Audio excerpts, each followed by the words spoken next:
Good morning. We are doing the experiment on Charpy impact test and IJOD impact test. The setup is same for both experiment. Here the setup is in the position of Charpy test because the R must reflect to the higher position. So the IJOD position is a 90-degree position. Now it is in the Charpy position. Here we have a hammer. So inside the hammer there is a striker, and we need to change the striker for different experiment. Now we have fixed the striker or the point striker to the hammer. And one more difference is the specimen. Here we have two different specimens are there. So the longer one is for IZOD and the smaller one or the shorter one is for Charpy. And one more difference you can see here we have two notches on each specimen. So for IZOD specimen, we have a notch on one end, but Charpy specimen, we have a notch at the center. And the type of notch is also different. For Charpy specimen, we have U notch, and for IZOD specimen, we have B notch. Okay. Before going to the experiment, let us do the Charpy test. Charpy specimen is this one.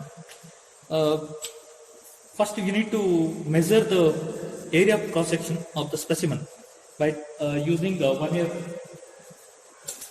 calipers. You can find out the area of cross section at the notch position, not on the other position. You need to take the area of cross section at the notch position because breadth and width will be different at the notch position. So find out the area of cross section at the notch position. Then you need to raise the hammer. Raise the hammer.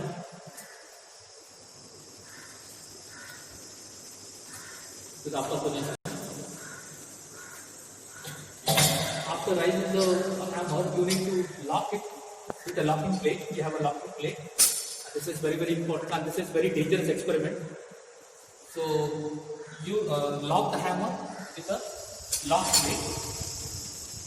Make sure that the locking is done. After the locking, you need to place the specimen. Here this is the Charpy specimen. So we have to set the specimen in the specimen position.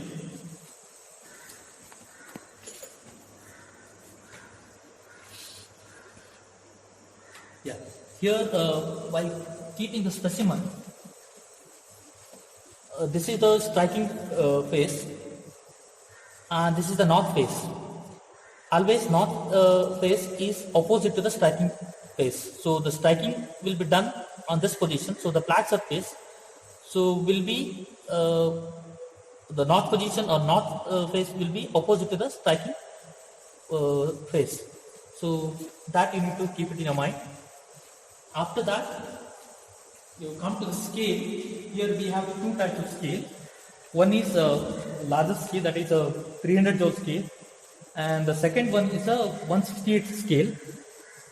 So 168 scale for IZOD test and 300 joule scale for Charpy test.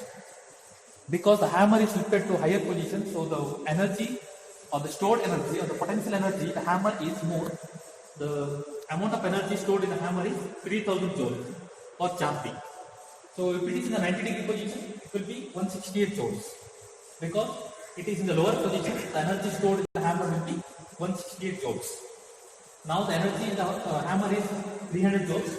Now we need to set the needle to the 300 joules. Don't do mistake, don't set it to 0 because the energy stored in the hammer is 3000. That's why we need to set the scale to 3000 joules.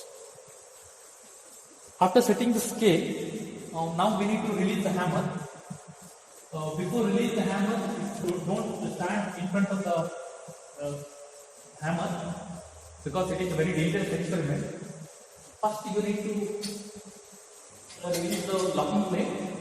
Then we have a releasing handle here. Just release the hammer.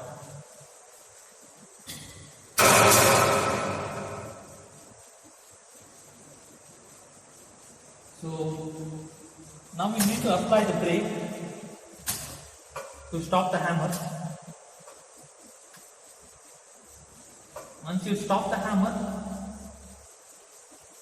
Then you can take the reading here. We have a reading, the reading scale. We have 40. After 40, we have 1, 2, 2.5 reading other. So 42 point. Here one reading or one division carries 2 joules. There are 5 divisions, so 2 joules. So 2.5 divisions, 40, 2.5 division means it is a 5 joules, 45 joules. So reading will be 45 joules. So the energy absorbed by the specimen is 45 joules. Now if you come to the calculation, we have calculation for this.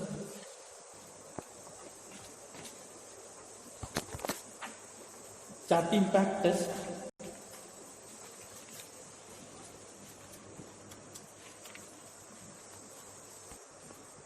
Okay, here you see the observation. Material of the given specimen is a mild steel. Initial width of the specimen is B and depth of the specimen is D, that we have taken before the experiment. After that we need to find out the area of cross section, B into D, so that is in millimeter square. Energy absorbed by the specimen is 45, that we have taken the reading, 45 joules, that is K.